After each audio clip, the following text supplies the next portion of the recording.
बिस्मिल्लाहिर्रहमानिर्रहीम। अस्सलाम वालेकुम नाज़रीन, दुनिया न्यूज़ पर आप देख रहे हैं प्रोग्राम नुक्ता नज़र। मैं हूं आपका मेज़बान मोहम्मद अशमल जामी। स्टूडियोज़ में तशरीफ़ रखते हैं जनाब मुजीबुर रहमान शामी साहब। इस्तेहकाम पाकिस्तान पार्टी के बाद अब पेश खिदमत है तहरीक इंसाफ पार्लियामेंटेरियंस। परवेज़ खटक साहब इन एक्शन आए हैं और आज PTI पार्लियामेंटेरियंस के नाम से नई जमात के क़याम का ऐलान किया है। दो साबिक़ वज़रा आला जो चेहरे थे पाकिस्तान तहरीक इंसाफ के, यानी परवेज़ खटक साहब और महमूद खान साहब, दोनों इस जमात का हिस्सा हैं और ये दावा करते हैं कि 57 साबिक़ अरकान असम्बली ऐसे हैं जिनकी शमूलियत हो चुकी है। अब जिस जगह ये प्रेस कॉन्फ्रेंस हुई वहाँ मौजूद अफराद ये दावा करते हैं कि 57 की बजाय 25-30 के करीब लोग थे। ये दोनों तो PTI के चेहरे थे, उनके नुमाइंदे थे, उनकी कारकर्दगी का सबूत थे। तो फिर क्या हुआ कि इन्हें नई जमात बनाना पड़ी और इससे PTI को कितना बड़ा धचका लगेगा? क्या वोट बैंक भी टूटेगा या नहीं? ये हैं अहम मामलात इस नई जमात के क़याम से जुड़े जिन पर आज हम बात करेंगे। और फिर इंतख़ाबात जो आम होने हैं उसमें नई मरदमशुमारी पर होंगे या पुरानी पर? हुकूमत तो कह रही है जो पुरानी मरदमशुमारी पर होगी, नई मरदमशुमारी उसके नताइज का इंतज़ार नहीं कर सकते। खालिद मकबूल सिद्दीकी साहब और MKM वो अलबत्ता नाला हैं कि नई मरदमशुमारी पर ही इंतख़ाबात होने चाहिए, पुरानी पर काबिल क़बूल नहीं है। वोटर्स का डेटा भी आज इलेक्शन कमीशन ऑफ पाकिस्तान ने जारी किया है। मजमूई तादाद 12 करोड़ 60 लाख से तजावुज़ कर चुकी। नौजवान जो हैं 18 से 35 बरस तक, उनकी तादाद बड़ी अहम है, उस पर बात होगी और कितने इंपॉर्टेंट वो फैक्टर हो सकते हैं ये भी आपके सामने लाएंगे। निगरान सेटअप पर मुशावरत शुरू हो चुकी। नुक्ता नज़र प्रोग्राम में जब भी निगरान हुकूमत का क़याम ज़ेर बहस आया तो जो हमने ख़बर दी उसकी तस्दीक वो तमाम अफराद कर रहे हैं जो मुमकिना उम्मीदवार थे। कैसे, वो भी आपके सामने रखेंगे। और फिर मिलिट्री कोर्ट्स के मामले में वफाकी हुकूमत ने आज सुप्रीम कोर्ट में अपना जवाब जमा करा दिया और फुल कोर्ट तश्कील देने की इस्तदा की है। शामी साहब, इस्तेहकाम पाकिस्तान पार्टी के बाद मुबारक हो, एक नई सियासी जमात मार्ज़ वजूद में आई है, तहरीक इंसाफ पार्लियामेंटेरियंस, और कुछ 13-14 निकात पर मबनी एलामिया भी उन्होंने जारी किया है। कैसा लगा आपको ये नया क़याम सियासी जमात का? इस दिल के टुकड़े हजार हुए, इस दिल के टुकड़े हजार हुए, कोई यहाँ गिरा कोई वहाँ गिरा। वाह वाह वाह। मुझे तो वो वक्त याद आ रहा है। कौन सा? जब तहरीक इंसाफ की बुनियाद रखी गई, उस वक्त ये तहरीक थी, मूवमेंट नहीं थी, मूवमेंट थी। लेकिन बहरहाल उसने इलेक्शन में हिस्सा लेने का फैसला किया और एक नशिस्त जो थी उसके चेयरमैन के हाथ आई, मियाँ वाली से। और फिर उसके बाद दूसरे इलेक्शन हुआ, तीसरा हुआ, बतदरीज वो बढ़ते चले गए और एक बड़ी तवील स्ट्रगल 2 अशरों पर फैली हुई, उससे जायद, और पार्टी बनी। देखिए, पार्टी बनना जो है ना, ये खेल नहीं है। दिल का उजड़ना सहल से ही, बसना सहल नहीं जालिम। सही। बस्ती बसना खेल नहीं है। बिल्कुल ठीक। बसते बसते बस्ती है। बसते बसते बस्ती है। बर्रे सगीर पाको हिंद में जी हाँ, एक जमात तो कायम हुई, कांग्रेस, ऑल इंडिया कांग्रेस। 1885। दूसरी जमात कायम हुई, ऑल इंडिया मुस्लिम लीग। इन दोनों के दरमियान यानी एक सियासत जो थी वो घूमी और तहरीक आज़ादी भी घूमी।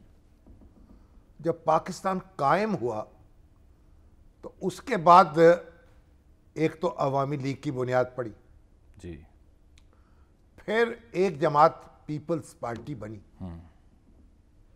और उसके बाद ये जमात जो है PTI बनी। और इंडिया में कांग्रेस के बाद जो दूसरी पार्टी डेवलप हुई, बीजेपी, लेकिन उसमें वक्त लगा, बरसों वक्त लगा, बरसों लगे। बड़ी पार्टीज बनी, उसमें छोटी जनसंघ थी जी, इलाकाई जमातें तो कम्युनिस्ट पार्टी भी बड़ी अपील रखती थी। फिर जनता पार्टी भी बनी पहले मोरारजी देसाई साहब की, और जनता दल के नाम से भी, और फिर मुख्तलिफ ग्रुप बनते रहे, और फिर ये आम आदमी पार्टी, और फिर आम आदमी पार्टी भी एक छोटी पार्टी है। लेकिन मेन जो पार्टी बनी कांग्रेस के मुकाबले में वो बीजेपी। और यहाँ मुस्लिम लीग जो है मुख्तलिफ नामों से उसका अरूज और जवाल होता रहा, टूट फूट भी होती रही। नवाज शरीफ साहब ने اس میں ایک نئی روح پھونکی. لیکن مسلم لیگ کے بعد جو پارٹی یہاں بنی وہ پیپلز پارٹی تھی اس علاقے میں جو جب پاکستان کہلاتا. پیپلز پارٹی پارلیمنٹیرین بھی تو بنی تھی. نہیں وہ بات کی بات ہے, وہ تو پھر یعنی پرویز مشرف کے دور میں بنی نا وہ, اور پھر بنی پی ٹی آئی اور خوب بنی. اب جو لوگ مرضی کہیں اس کے پیچھے کون تھا, اس کے پیچھے کیا تھا, بات یہ ہے کہ ایک ولولہ تازہ تھا نوجوانوں کو اس نے دیا. لیکن پھر یہ جو پارٹی ہے اب جس صورتحال سے دو چار ہے, بس دل خون کے آنسو ہوتا ہے. آج ایک پیشی پر خان صاحب, کاش اس کے چیئرمین اپنے آپ کو سنبھال لیتے. آج ان سے پوچھا گیا ایک پیشی پر, اور کورٹ روم کے اندر ہی صحافی نے پوچھا کہ پرویز خٹک صاحب نے نئی جماعت بنا لی ہے, تو انہوں نے بڑا برجستہ کہا ایکسٹمپور کہ گڈ لک, اچھی بات ہے, بننی چاہیے ایسی جماعت. اب یہ سارے لوگ ہیں, انہوں نے توانائی فراہم کی, پی ٹی آئی میں شامل ہوئے, پرویز خٹک صاحب نے حکومت بنائی پہلی, اس کے بعد جو ان کی پرفارمنس تھی اس کے بعد 2/3 اکثریت صوبائی اسمبلی میں ان کو مل گئی پی ٹی آئی کو. اور وہ خٹک صاحب اس کا چہرہ تھے, ٹھیک ہے نا. اور اس کے بعد یہاں جو جہانگیر ترین صاحب اور ان کے ساتھی جو ہیں عبدالعلیم خان اور بے شمار دوسرے جو ہیں, اب وہ سب آپ دیکھ لیں یہ لوگ الگ ہو رہے ہیں. اس سے یہ پھر یہ بھی بتا رہے ہیں نا کہ پارٹی جو تھی اس کا طول و عرض کیا تھا. پرویز خٹک صاحب کے ساتھ جو معاملات ہیں اپس اینڈ ڈاؤنس پر مبنی ہے نا خان صاحب, وہ خان صاحب کی بنی چاہے وہ ان کو جب دوسری بار وزیر اعلیٰ بنانا تھا اور پھر وزیر دفاع بنے, نہیں. اس کے بعد جو مذاکراتی عمل تھا اپوزیشن کے ساتھ یا پھر بعد میں حکومت کے ساتھ, وہ معاملہ ہو یا 9 مئی اور حالیہ یہ کہ جب وہ نیا پلیٹ فارم بنا رہے تھے تو اس بیچ جو وہاں کے اراکین تھے انہوں نے شکایت کی خان صاحب کو ایک زوم میٹنگ میں کہ جناب یہ پرویز خٹک صاحب آپ کے نام سے کہہ رہے ہیں کہ ایک نیا گروپ بنا لیں, ہو سکتا ہے پی ٹی آئی پہ پابندی لگ جائے. وہ کٹ پتلی نہیں تھے, اس طرح کی کئی ایک تھیریاں سامنے آئیں. کٹ پتلی نہیں تھے, ان کا ایک اپنا وجود تھا, اپنی حیثیت تھی, اپنی سوچ تھی, ریزسٹ کر سکتے تھے. خان صاحب کی ہر بات جو ہے آنکھ بند کر کے اسے تسلیم نہیں کرتے تھے, اور اسی لیے پھر ان کو وزارت اعلیٰ نہیں ملی, اور وہ ڈیفنس وزارت دفاع جو ہے اس کے کھڈے میں بند کر دیا گیا اس کو. تو ابھی ہمیں جوائن کیا پشاور سے سینئر صحافی ہیں جناب عقیل یوسفزئی صاحب. وہ اپنے انہوں نے ہمارے ہی پروگرام میں ایک بار آپ کو یاد ہوگا تو پرویز خٹک صاحب کے جو فیوچر کے پلانز ہیں اس بارے میں خبر دی تھی جو درست ثابت ہوئی کہ وہ نیا سیٹ اپ لے کے آنا چاہ رہے ہیں. یوسفزئی صاحب بہت شکریہ آپ کے وقت کا. یہ جو دعویٰ کیا جا رہا ہے سب سے پہلے 57 سابق اراکین اسمبلی کا, کیا یہ حقیقت پر مبنی ہے؟ کیونکہ آج دن بھر جن لوگوں سے میری بات ہوئی کچھ لوگ تو انکاری تھے کہ یہ تو 20-25 لوگ ہیں, 57 نہیں ہیں. پہلے تو اس بابت کچھ معلومات دیجیے. جی بہت شکریہ شامی صاحب کو, اور آپ کو سلام قبول ہو. یہ غیر متوقع اقدام تو نہیں ہے, اس کے لیے کافی عرصے سے رابطے جاری تھی, کافی عرصے سے لابنگ ہو رہی تھی, اور آج اس کا نتیجہ سامنے نکل آیا, اگرچہ بہت تاخیر سے آیا ہے, مگر جو چند چیزیں سرپرائزنگ ہیں. مثال کے طور پر محمود خان صاحب اور ان کے دو سابق خاص تعلق رکھنے والے دو سابق وزراء کی شرکت, یا محمود خان صاحب کی کابینہ کے 8 ارکان کے بارے میں کہا جاتا ہے, بلکہ ان کی تصویریں آ گئی ہے جو میں نے کاؤنٹر چیک کیا کہ وہ بھی شامل ہو گئی ہے اس پارٹی میں, اور چند مزید کی جو شرکت کی یا شمولیت کی خبریں دی آ رہی ہے.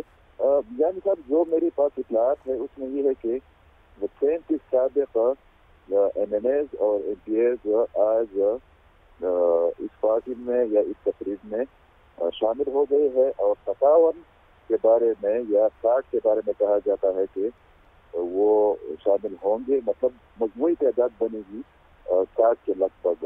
یہ میں سابق ایم این ایز یا ایم پی ایز کی بات بتا رہا ہوں. اس طریقے سے یہ بھی کہا جاتا ہے کہ یہ جو لوگ 7 یا 12 کے قریب مختلف لوگ, جس میں سابق اسپیکر مصعب غنی صاحب بھی شامل ہے, وہ چونکہ باہر ہے, تو ان کے بارے میں بھی کہا جاتا ہے کہ ان میں اکثریت ان لوگوں کی ہے وہ یا تو سیاست سے تعلق ہو کر باہر کے ممالک میں چلے گئے ہیں, یا وہ جب آئیں گے या क्लियर होंगे, क्लियरेंस। अकील साहब, ये जब उन्होंने इस्लामाबाद में एक प्रेस कॉन्फ्रेंस की थी खटक साहब ने, तो असद कैसर साहब भी उनके हमरा थे। क्या असद कैसर साहब इस जमात का हिस्सा है? नजर तो नहीं आए। जी मैं आपकी आवाज में नहीं सुन पा रहा। असद कैसर साहब का जिक्र साहब भी हैं, वो साथ होंगे इनके या अलग रहेंगे? नहीं, ये जो ख्याल सामने आ रहे हैं या आ रही है उसके मुताबिक तो पार्टी बन गई है और इसमें मजीद लोगों की आमद के लिए रास्ते जारी है। मगर साथ में ये भी है कि इमरान खान साहब के बारे में जो अदम एतमाद का इजहार किया गया है या जो रब्ताकारी में मजीद इजाफे की खबर है, उससे तो लग ये रहा है, जो मैं समझ रहा हूँ आपकी बात को, कि खटक साहब पार्टी चला सकेंगे या नहीं चला सकेंगे। मगर एक बात बिल्कुल वाज़ेह हो गई है, वो ये है कि इमरान खान साहब और उनकी तहरीक इंसाफ को खैबर पख्तूनख्वा में बहुत बड़ा धक्का लगा है या ये लोग। अच्छा, ये बताएं कि क्या इससे, क्या इस नई पार्टी से, पार्लियामेंटेरियंस के क़याम से, चाहे वो 60 अरकान साबिक उनके साथ हो जाएं, को वोट बैंक पर भी इन रियल फ़र्क पड़ेगा? उसमें अगर आप इन 35 लोगों का अगर तजिया करें या उनका जो बैकग्राउंड है, तो उसमें आप बता सकते हैं कि 25 लोग इस तरह है जो कि बहुत ज्यादा डैमेज कर सकते हैं। मतलब उनकी अपनी पर्सनल कैपेसिटी इस तरह की है, एबिलिटी इस तरह की है, या उनकी अपनी लिंक इस तरह के है कि वो अहम लोग हैं। बाकी लोग तो इमरान खान साहब या तहरीक इंसाफ के बल्ले के हाथ से चढ़ गए थे या उनकी वजह से वजीर बने थे। मगर एक बात बहुत अहम है, मैं फिर दोबारा कहता हूँ कि एक इस किस्म की इत्तला भी आ रही है कि चंद और लोगों ने जो एक ग्रुप रन किया है आसिफ खान साहब का जी, उनके साथ भी राब्ता किया है, जो कि मर्दान डिवीजन में बहुत ज्यादा फाल है, और कहा जा रहा है कि चंद लोग मजीद इसमें शामिल होंगे। और आपको पता भी है कि प्रेशर किस किस्म का है, या यहाँ पर तकरीबन 8 साढ़े 8 हजार लोग उन पर मुकदमात कायम है, और उसमें तकरीबन 31 MPs और MNAs भी शामिल है। मगर वोट बैंक की जहाँ तक बात है, मेरा ख्याल है कि तहरीक इंसाफ को एक तंजीमी बहरान का भी सामना है। मिसाल के तौर पर अभी तक यामीन गंडापुर के अलावा किसी भी काबीना के रुकन में या किसी अच्छा, मुख्तसर ये फरमा दें जाते जाते, वक्त हमारा ख़त्म हो रहा, कि क्या ये बात दुरुस्त है कि परवेज़ खटक साहब ने पार्लियामेंटेरियंस के क़याम का ऐलान करने से पहले नून लीग से राब्ता किया था, वहाँ जाना चाहते थे? नहीं, मेरी जो मालूमात है वो ये थी कि नून लीग के लाहौर बेस्ड लीडरशिप में से 2 लोगों ने उनके साथ राब्ता किया था और उन्होंने उससे माजरत की थी। सही। तो ये मेरी इत्तला में तो ये है। अलबत्ता कि पार्टी के साथ इन्होंने खुद राब्ता किया था, मगर ये बहुत पहले की कहानी है। ये वाला 1 महीना तो उन्होंने अपनी ही पार्टी या आज जो कुछ इनिशिएटिव लिया गया है इस पर लगाया है। बहुत शुक्रिया अकील यूसुफजई साहब, हमें KPK से रिपोर्ट कर रहे थे। सर, बात यह है कि ये ख़ुद परवेज़ खटक साहब भी कुछ महाफिल में एक दफ़ा माजी करीब में कुछ सहाफ़ियों से मिले और वहाँ उन्होंने कहा कि जी नौशहरा उनका कॉन्स्टिट्यूंसी, उन्होंने कहा ये तो वोट बैंक ही खान साहब का है, इंडिविजुअली वोट बैंक कहाँ से आएगा। तो खुद भी वोट बैंक के हवाले से ये फ़िक्र रखते थे, लेकिन अब ये पार्लियामेंटेरियंस के प्लेटफॉर्म के ऊपर अरकान साबिक अरकान असम्बली के साथ मिल कर के सदमा तो पहुँचेगा ना, तंजीमी तौर पर तो अभी तो टूट फूट का अमल जारी है। हाँ। टुकड़े हो रहे हैं। हाँ। अभी ये टुकड़े जुड़ेंगे कैसे? अब देखें, पीपल्स पार्टी पार्लियामेंटेरियन मखदूम अमीन फ़हीम जी जी जी जी, उसके सरबराह थे। लेकिन वो जो पार्लियामेंटेरियंस थी वो एक तकनीकी मजबूरी के तहत खुद पीपल्स पार्टी ने कायम की थी। जी, ठीक है ना। मगर जो ग्रुप निकला था वो पैट्रियट के नाम से निकला। पैट्रियट के नाम से। हाँ। तो उन्होंने फिर परवेज़ मुशर्रफ का साथ दिया। राव सिकंदर जो है उकाड़ा से राव सिकंदर है, वो बहुत पीपल्स पार्टी के बड़े लीडर थे, बड़े डाई हार्ड, लेकिन वो क्लास फेलो रहे थे परवेज़ मुशर्रफ के। और फिर उन्होंने बगावत की। मखदूम क्या उनका नाम था? साले हयात। अच्छा, और वो फिर 8 आदमी अलग हुए और एक वोट की अक्सरियत से जमाली साहब जो हैं वज़ीर आज़म मुंतखब हुए और मुस्लिम लीग नून में से फिर काफ निकाल ली गई। और जब नवाज शरीफ साहब वतन वापस आए तो फिर मुस्लिम लीग नून ने फिर मैदान मार लिया और मुस्लिम लीग काफ को ज़ोफ पहुंच गया। शाहिद खाकान अब्बासी साहब एक जगह मुखातिब थे एक टीवी पर इंटरव्यू देते हुए, वो ये कह रहे थे कि पार्टियों को इस तरह से तोड़ने जोड़ने से कोई वोट बैंक पर फ़र्क नहीं पड़ता, माजी में भी एक्सरसाइज हो चुकी है। और वो तो ये इंदिया भी दे रहे थे कि शायद अगर यही सेटअप चलता रहा, इसी तरह से मामला चलता रहे, तो शायद इंतखाब भी वो ना लड़े। वक्ती फ़ायदा तो हो जाता है, हाँ, वक्ती फ़ायदा हो जाता है, लेकिन देर पा फ़ायदा। अब असल में बात तो ये है ना कि ये बहुत से मामलात हैं जो वक्त बताएगा। नवाज शरीफ साहब तो सख्त जान साबित हुए, नून लीग दोबारा उसने अपनी पोजीशन हासिल कर ली, और अब चेयरमैन साहब जो हैं वो किस तरीके से उनकी वापसी होगी, खान साहब कीजिए, और क्या वो पोजीशन हासिल करेंगे, बहुत सी चीज़ें पर्दा गैब में हैं, आहिस्ता आहिस्ता नमूदार होंगी। निगरान सेटअप पर भी जी कमर ज़मान कायरा साहब ने तस्दीक की है कि मुशावरत शुरू हो चुकी है, अच्छी बात। और जो मुमकिन नाम थे वो ख़ुद तरदीद करें, जैसा कि हमने अपने प्रोग्राम में ख़बर भी नशर की थी। ज़रा देखिए, मोहसिन बेग साहब एक तवाना नाम थे, उनके बारे में कई सहाफ़ी और कई तज्ज़िया निगार उनका नाम ले रहे थे दीगर कई शख्सियात के हमरा, और हम अपने प्रोग्राम बदस्तूर कह रहे थे कि इनके नाम विड्रॉ कर गए। जी देखिए क्या कहते हैं। गोया यानी तजर्बा ये हो रहा है कि गाली खाने का ज़्यादा शायक होगा उसको बनाया जाएगा। नहीं, निगरान हुकूमत को क्या गाली पड़नी है, निगरान हुकूमत तो आएगी, अपने इंतखाबात कराएगी। हाँ, अगर कोई मामला इधर उधर हुआ तो फिर और बात है। 3 जुलाई को हमने क्या पेशन गोई की थी जिसकी तस्दीक फिर स्यापा शुरू हो जाएगा। देखिए क्या कहा था 3 जुलाई को, ऑन रिकॉर्ड है। और चूंकि मोहसिन बेग साहब खुद भी बाखबर हैं तो उन्होंने भी तस्दीक कर दी कि ऐसी ही सूरत देखें, अब IMF से डील तो हो चुकी है, अगर हर काम स्मूथली चलता है तो फिर तो कोई मसला पैदा नहीं होगा। कोई जो माहिर मईशत है उसने कोई तीर नहीं मारना आके। लेकिन एक बात है कि शहबाज शरीफ साहब जो हैं उन्होंने बड़े पुरजोश तरीक़े से अपनी इंतखाबी मुहिम शुरू कर दी। आज मरियम औरंगज़ेब साहब भी मुखातिब थी, और गवर्नर हाउस में उन्होंने बड़ी धुआंधार तकरीर की, फिर सियालकोट पहुँचे, वहाँ विमेन यूनिवर्सिटी जो है वहाँ भी कर्जे जो नौजवानों को दिए जा रहे हैं और लैपटॉप दिए जा रहे हैं, उसके हवाले से उन्होंने फिर बड़े जो नौजवान कामयाब स्टोरीज भी उनकी सुनाई और उनको शाबाश भी दी, लड़कियां भी। तो आप समझते हैं ये सब इंतखाबी मुहिम है? इंतखाबी मुहिम है। वो बता रहे हैं कि हमने चंद हफ्तों के अंदर अंदर अरबों रुपए जो हैं उनके कर्जे दे दिए, जबकि जो PTI की हुकूमत थी वो 4 साल में कुछ नहीं कर सकी। ये परफॉर्मेंस अपनी जगह, क्या ये सेलेबल होगा वोटर्स के लिए? बयान जाहिर है। आपको याद है जब 18 की इंतखाबी मुहिम थी तो शहबाज शरीफ साहब जो तकरीर किया करते थे वो अनलाइक मरियम नवाज़ या नवाज शरीफ हुआ करती थी, वो परफॉर्मेंस गिनवाया करते थे DG खान में हो या किसी और जगह पे हो कि हमने ये किया ये किया ये किया, लेकिन उसके नताइज नहीं आए थे उस तरह। 2000 नताइज तो आए थे।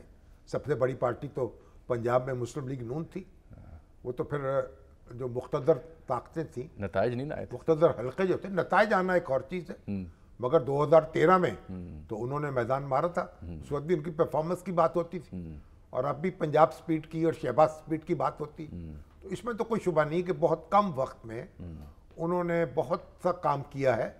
और ख्वाजा आसिफ साहब ने यह कहा कि भाई ये 12 जमातों की हुकूमत को संभालना ये भी मुश्किल का बड़ा एक बड़ी दिल गुर्दे का काम था। वाकई देखें MK मुलादा नाराज हुई होती है, मौलाना के अपने तहफ़्फ़ुज़ात हैं, पीपल्स पार्टी के अपने उन्होंने संभाले रखा। अब तो फिर जब इंतखाबी मुहिम चलेगी फिर उसमें मुझे ये लगता है वो जो दुबई का मामला था ना, उसकी अगली कड़ी यहाँ लाहौर में तय हुई जब शहबाज शरीफ साहब और जरदारी साहब मिले, को अमली जामा पहनाने की कोशिश की गई। कई कड़ियाँ टूटेंगी, कई कड़ियाँ जुड़ेंगी, और नवाज शरीफ साहब जो हैं वो वापस आएंगे सितंबर के महीने में, और फिर सियासत आगे बढ़ेगी। फिर हमारे चेयरमैन साहब जो हैं उनके साथ क्या होना है, पर्दा गायब में क्या रखा हुआ है। अभी तो आप देखें ना, आज तो परवेज़ इलाही साहब जो हैं उनको नज़रबंद कर दिया गया जी 30 दिन के लिए 3 MQ के तहत। उनकी ज़मानत मंजूर हुई थी वो उस पर पंजाब हुकूमत अपील में चली गई और वो भी खटाई में पड़ गई।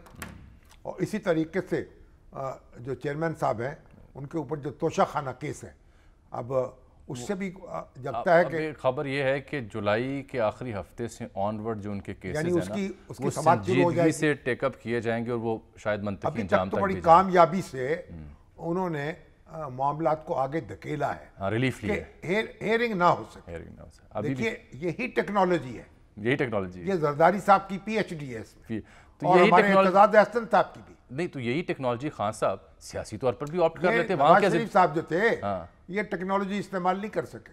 اچھا, ہاں, بلکہ بھگتتے رہے. وہ اگر بڑی جلدی فیصلہ ہو گیا ان کے خلاف, وہ اس میں تھے کہ میں بری ہو جاؤں گا, خوش فہمی میں تھے. اب کیا اگر وہ یہ وہی تاخیری حربے استعمال کرتے تو میرا خیال 1 سال 1.5 سال تو معاملے کو آگے ہمیں بھی تاخیر ہو چکی ہے, اور ہمارا ایک اور اہم موضوع بھی پینڈنگ ہے.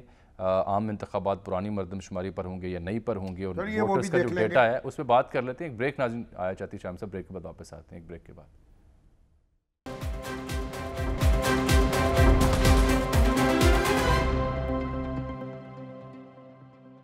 ویلکم بیک ناظرین. اب اہم مسئلہ ہے کہ عام انتخابات جو ہونے جا رہے ہیں وہ پرانی مردم شماری پر ہوں گے, یہ تو وزیر داخلہ کہہ رہے ہیں, لیکن ان کے اتحادی خالد مقبول صدیقی صاحب کہہ رہے ہیں کہ یہ قابل قبول نہیں ہے, نئی مردم شماری ہونی چاہیے.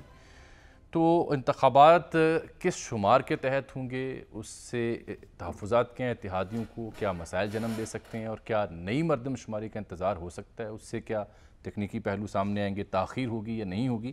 جناب احمد بلال محبوب صاحب کو ہم نے زحمت دیا, پلڈیٹ کے سربراہ انتخابی عمل پر گہری نظر رکھتے ہیں, لیکن اس سے پہلے دیکھیے کہ رانا ثناء اللہ صاحب کیا کہہ رہے تھے. ان کی حکومت کے اتحادیہ ایم کیو ایم خالد مقبول صدیقی صاحب البتہ اس سے نالا ہیں. اب سر یہ پھر کیا طے ہوا؟ متحدہ جو تھی جی, وہ تو حلقہ بندیاں جو پرانی تھی, ہاں جی, اس میں بھی الیکشن لڑنے کو تیار نہیں تھی, اور میئر کا الیکشن جی, بلدیہ کا اس میں اس نے چھوڑ دیا, اس میں انہیں پھر نقصان کھڑی رہ گئی. میدان جماعت اسلامی اور پیپلز پارٹی اور پی ٹی آئی کو یہ چھوڑ دیا. اب مرتضیٰ وہاب آپ میئر منتخب ہو چکے ہیں, اور ہمارے حافظ نعیم الرحمان احتجاج کر وہاں ڈیسک بجا رہے ہیں, آج کافی ہنگامہ احتجاج کر رہے ہیں, شدید ہنگامہ ہوا. لیکن مطلب متحدہ جو ہے وہ گھر بیٹھی ہوئی, لیکن اپنے مطالبے پر بھی کھڑی ہے. اب یہ جو نئی مردم شماری والی بات ہے نا, اب کیونکہ مردم شماری پر تو اعتراضات پھر اعتراضات پھر اعتراضات تو مکمل ہو نہیں پائی. اب انتخابات ملتوی کرنے پر تو نہ پیپلز پارٹی تیار ہے, نہ پی ایم ایل این تیار ہے, نہ کوئی اور بڑی پارٹی تیار نظر آتی ہے. تو انتخابات کوئی اور تیار ہے پہلے ہوں گے, کوئی اور تیار ہو یا نہ ہو, اچھا یہ آپ کا ڈپارٹمنٹ ہے, میرا نہیں, میرے پر ڈال دیں آپ, ٹھیک ہے نا. وہ بات یہ ہے کہ انتخابات مقدم ہیں, مردم شماری کوئی بھی ہو. انتخابات کا التوا جو ہے میرا خیال وہ منظور نہیں ہوگا, اور اس لیے رانا ثناء اللہ نے بھی یہ بیگل بجا دی ہے, اور قاہرہ صاحب بھی یہ بات کہہ رہے ہیں, اور سعید غنی صاحب بھی کہہ رہے ہیں کہ بھی انتخابات ہونے چاہیے, اور مولانا فضل الرحمان کی بھی یہی رائے لگتی ہے.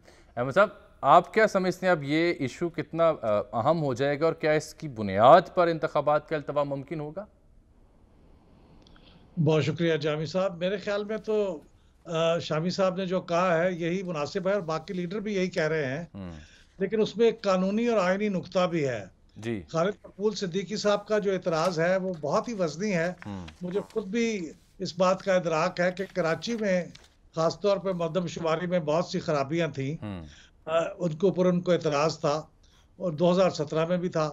لیکن اب معاملہ یہ ہے کہ اگر آپ یہاں نوٹیفائی ہو بھی جائے نئی مردم شماری اور اس کو آفیشیلی پبلش کر بھی دیا جائے, تو بھی انتخابات نئی مردم شماری کے مطابق نہیں ہو سکتے, اس لیے کہ اس کے لیے ایک آئینی ترمیم کی ضرورت ہوگی.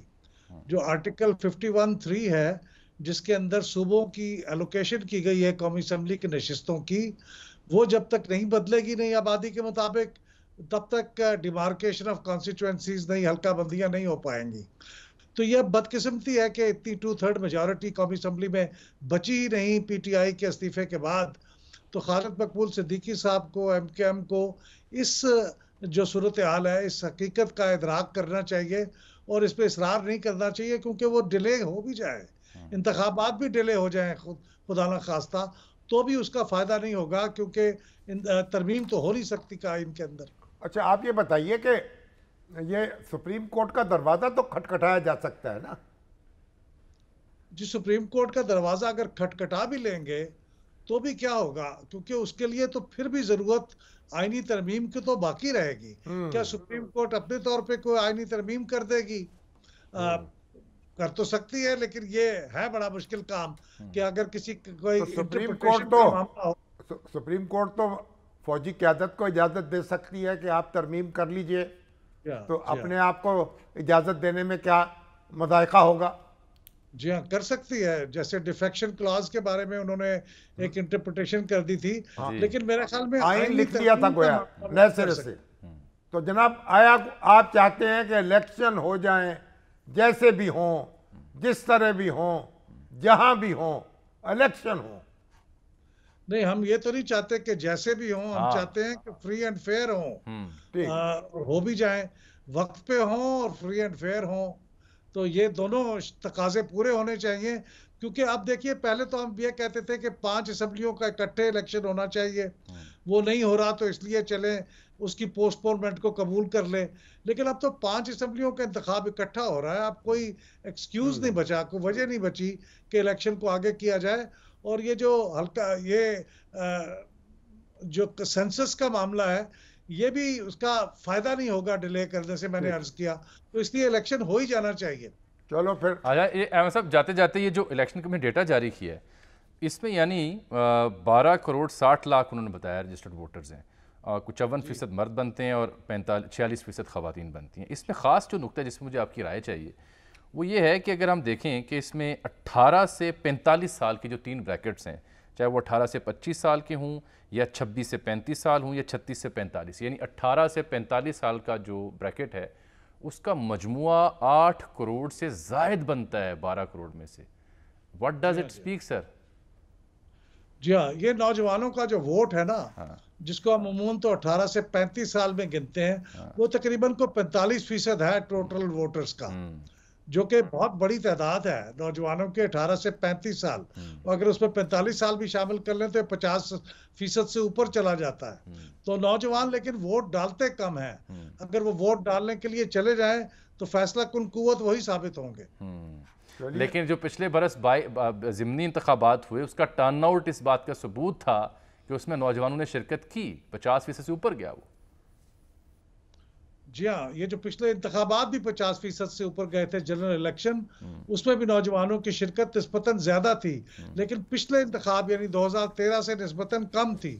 تو ٹینڈنسی ذرا یہ ہے کہ وہ آن دا ایوریج 31% کے قریب ان کی ووٹر ٹرن آؤٹ ہے نوجوانوں کا، 18 سے 25 سال والے، 18 سے 29 سال والے. چلو نوجوانوں کو چاہیے کہ جوک تر جوک ووٹ ڈالیں اور لرغے میں لے لیں پرانی نسل کو، اور اس میں پھر ان کے امیدوار بھی زیادہ تعداد میں سلیکٹ ہونا شروع ہو جائیں گے فیوچر میں. بالکل ٹھیک ہے. بہت شکریہ جناب احمد محبوب صاحب. ہو جائیں سر بس کسی طرح سے، رکیں نہ کام. چلیے، یہ ڈاکٹر امجد ثاقب صاحب کا ذکر خیر کرنا ہے. Global man of the decade, اس عشرے کی وہ عالمی شخصیت انہیں قرار دیا گیا ہے. ان کی جو خدمات ہیں، گلوبل سمٹ ہوئی ہے جی برطانیہ میں، جی وہاں ان کو ایوارڈ دیا گیا ہے، اور یہ ہمارا سر فخر سے بلند ہو گیا.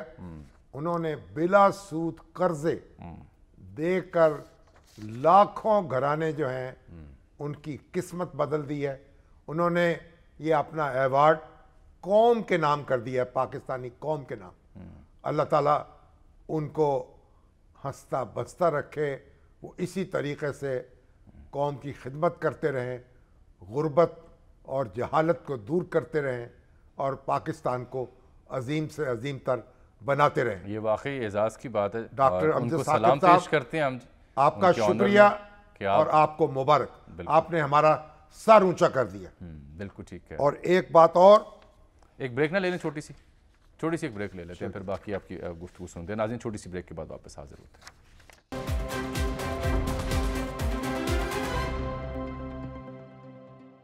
بریک سے پہلے ہم ذکر کریں ڈاکٹر امجد ثاقب صاحب کا. تو ڈاکٹر سید اختر صاحب PKLI، آپ ایک دوسرے ڈاکٹر، ہاں جی، وہ بھی قابل فخر شخصیت، وہ بھی انہوں نے خاصا سفر کیا ایک زمانے میں PKLI ثاقب نثار صاحب کے دور میں. Pakistan kidney and liver institute, جی ہاں، اس کی بنیاد رکھی، اسے چلایا بڑھایا. شہباز شریف صاحب کے ساتھ مل کے پھر اسے افتاد پڑی، اور یہ جو ادارہ ہے ڈی ریل ہوا. اب انہوں نے کہا ہے کہ بالآخر ہم ایک مائل سٹون اچیو کیا ہے کہ کڈنی اور لیور ٹرانسپلانٹ میں 1000 ہم نے کامیاب 1000 ٹرانسپلانٹ जिगर के और किडनी के, गुर्दे कामयाब। के इसमें कर चुके हैं। 564 हैं किडनी के ट्रांसप्लांट्स और 436 हैं जिगर के ट्रांसप्लांट। 43% मुकम्मल फ्री, जी, एक पैसा खर्च नहीं करना पड़ा। 32% जुज़वी तौर पर अदायगी करनी पड़ी मरीजों को। और अब वो कहते हैं कि पाकिस्तान को हेपेटाइटिस सी से फ्री मुल्क बनाएंगे, इसके लिए मुहिम चलाएंगे और हेपेटाइटिस सी का खात्मा करेंगे। ये उनका मिशन है। तो डॉक्टर सईद अख्तर साहब इस वक्त, मोहसिन नकवी साहब भी उनके साथ जुड़े हुए हैं, शहबाज शरीफ साहब भी साथ जुड़े हुए हैं, और डॉक्टर सईद अख्तर जो हैं वो माशाल्लाह आगे बढ़ रहे हैं। और तमाम तर जो रुकावटें खड़ी की गई उनके रास्ते में वो खत्म हो अल्लाह करे चुकी सिलसिला हैं। जारी। अच्छा सर जी, वक्त ख़त्म है। ये जो मिलिट्री कोर्ट्स का मामला था ना, जो दरख्वास्तें गई थी, तो नाकाबिल समात करार देने की इस्तदा की है वफाकी हुकूमत ने, और साथ फुल कोर्ट तश्कील देने की भी दरख्वास्त की है, और कहा है कि दरख्वास्त गुजारे सिलसिले में हाई कोर्ट जा सकते हैं। ये जो आर्मी एक्ट और ऑफिशियल सीक्रेट एक्ट है, तो आईन पाकिस्तान पहले से मौजूद है। ठीक है, आप देखते हैं सुनवाई होगी नहीं होगी। दरखास्त दे दी है ना, जवाब दिया तहरीरी। जवाब दिया है, दरखास्त नहीं दी, दरखास्त का जवाब दिया जी, है। जी। फैसला तो सुप्रीम कोर्ट ने करना है ना, देखे क्या होगा। इसमें ये जो फुल कोर्ट तश्कील देने की बात है, इतने अहम संजीदा मसले पर आप नहीं समझते कि वाकई होना चाहिए? हम तो बार बार अर्ज कर रहे हैं कि हमारे जो प्यारे और मोहतरम चीफ जस्टिस हैं उमर अता बंदयाल साहब, अब तो उनकी रिटायरमेंट का बहुत करीब आ गया। जी, मिड सितंबर में उनको काश वो एक नज़्म कायम करते सुप्रीम कोर्ट में। सुप्रीम कोर्ट एक इज्तिमाई तौर पर एक ताकत बन के अल्लाह करता है ऐसा खड़ा होता। होता। एक सर ब्रेक आ गई और प्रोग्राम का वक्त भी खत्म हो गया। नाज़रीन, बाकी मुलाकात आपसे कल। अल्लाह हाफिज़।